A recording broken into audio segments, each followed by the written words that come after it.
Years before Captain Sully and the Miracle on the Hudson, there was Captain Schornsteimer and the miracle landing of Aloha Flight 243 on Maui after a huge section of the fuselage ripped off in midair. Saturday marks 30 years since that incident, and tonight we take a look back. Around 2 in the afternoon on April 28, 1988, Aloha Airlines Flight 243 makes an emergency landing at Kahului Airport on Maui. What really got us was people strapped in the seats, not moving. They're just arms dangling in the air, hair flying in the wind. The top of the Boeing 737 peeled back like a canned good, turning the plane into a convertible.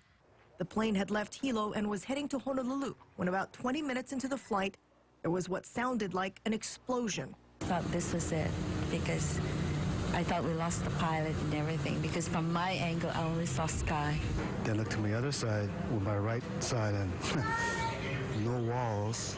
I looked at my feet, and I noticed that right next to my feet was just an exposed area, and I could see the ocean below me. I was working in my seat in the back of the Aloha Airlines, and all of a sudden there was this loud noise. I heard an impact, looked up, and I saw that the plane was falling apart up in the front. Thought we were done. Flight attendant Clarabelle C.B. Lansing was sucked out of the plane. She had been with Aloha Airlines for 37 years. From what I gathered, talking to people afterwards, a few people saw her trying to grab the intercom, maybe to tell them what to do. The plane had been about 15 miles south of Maui, 24,000 feet in the air, when the pilot reported a rapid loss of pressure that ripped open the plane's body. Then I grabbed a piece of paper and wrote my notes, the last notes, and said goodbye to my family. I personally thought we were all gone. There's no panic or yelling or screaming.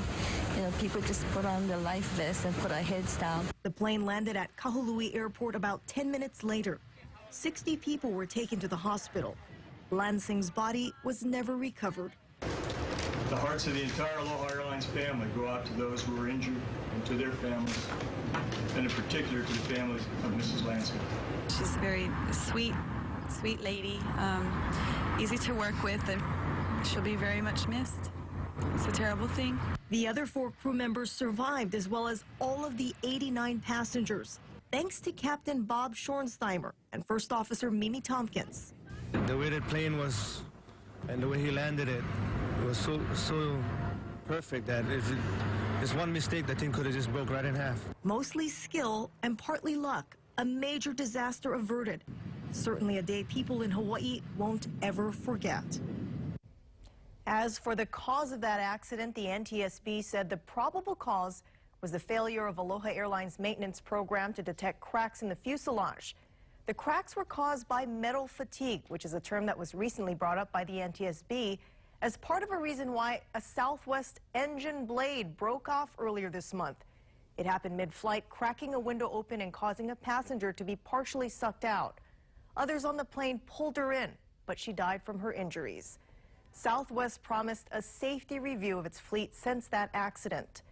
Meanwhile, the company is still undergoing a federal review on whether its planes are able to safely fly to Hawaii from the mainland.